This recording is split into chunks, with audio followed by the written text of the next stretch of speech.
think it's interesting that you described it as nobody else was doing it, so I did it. And that's, although I'm not a Yorkshire person, born and bred, I've lived here since '74, and we've been talking a bit about what is it about Leeds, and maybe Sheffield as well, and Yorkshire, and there is that kind of preparedness to do things, and then when you start doing them, an absolute pig-headed stubbornness to get them done and to stick with them. And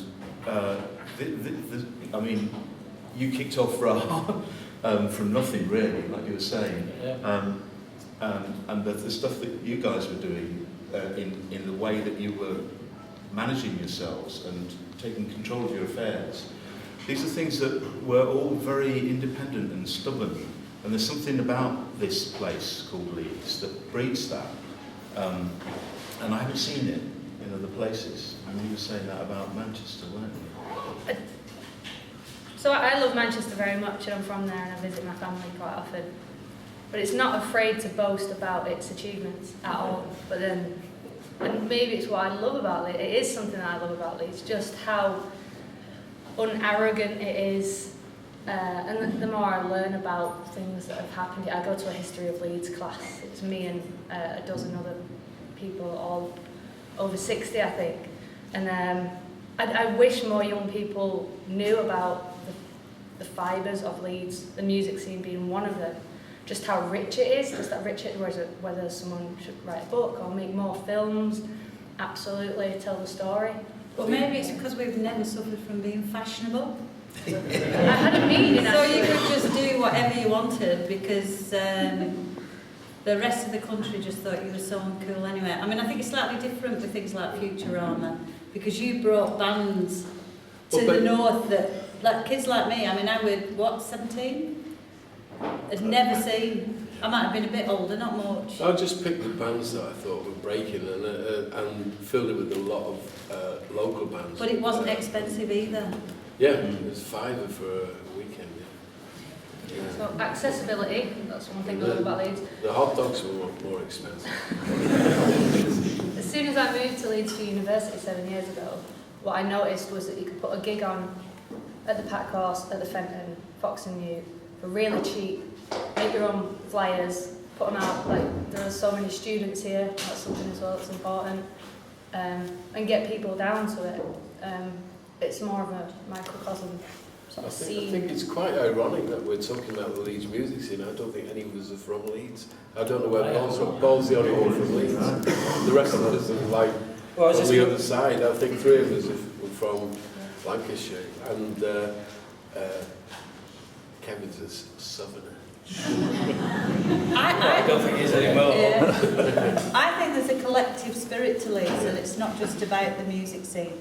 In the same way as like looking around and there's all these faces that I knew from squatting and doing things within the 80s and collective stuff. I think people bond together to make things happen in Leeds. You know, the way that you were saying you go to the pub, it is a bloody mindedness. But it's also, no one's going to give it you here. No one's going to set it up. No one's, you know, if you want something, then you've got to find a way to do it.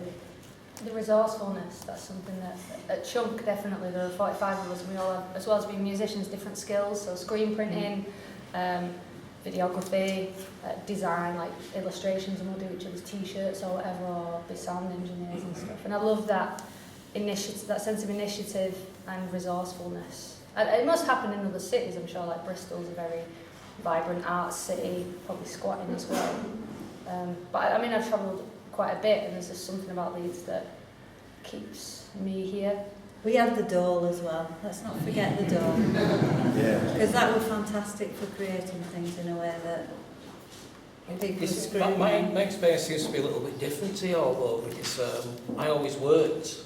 I worked too, but I'm talking about the Dole as I'm talking about the Dole as an overarching. I understand that. Yeah. When we set up our club, I mean, I'm born and bred in Seacroft, and a lot of the people that I knew, well, Rocking and Racing was a bit different anyway, because it started off because Eric Clapton made these racist comments at a gig in Birmingham, which is never recounted, and which is quite well documented by people there, including a writer from Winmore called Carol Phillips, who subsequently won the Martin Luther King Prize in the States, and was up for the Booker Prize this year.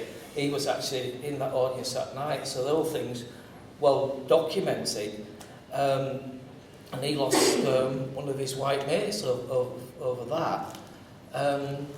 And there was a letter produced after some people in London that was printed in the music press at the time, and I remember seeing that on Good Sounds or NME or whatever, and I found out fairly recently that Bob Marley actually kept a copy of this letter on his wall.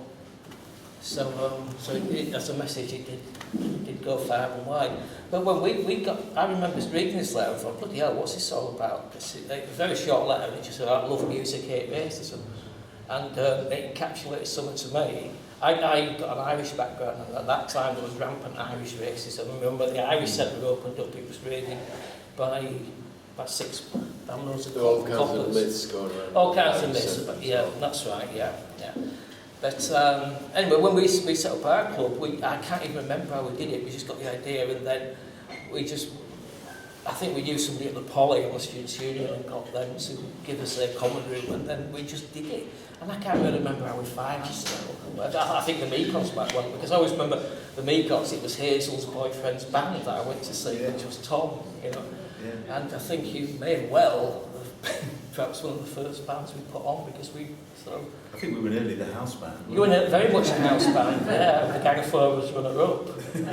But yeah, I mean the first gig we put on was the subsequently became a band called the Squares, and 2 members of which sadly died early this year.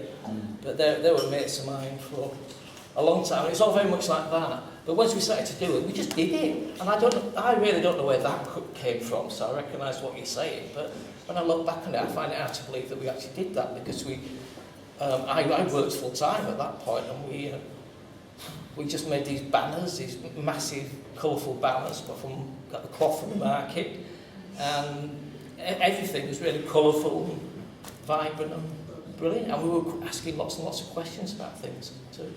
Well, the cause caught your attention, obviously, and you were passionate about it, and I find that if you're genuinely passionate about something, you will find the time. That's a bit of a cliche, but you will find the time for it. But the bands were there as well, because we didn't have the money to get bands in from and they were willing to do it for free. Yeah. Oh, no, they got paid. Right. But I don't think they got paid very much.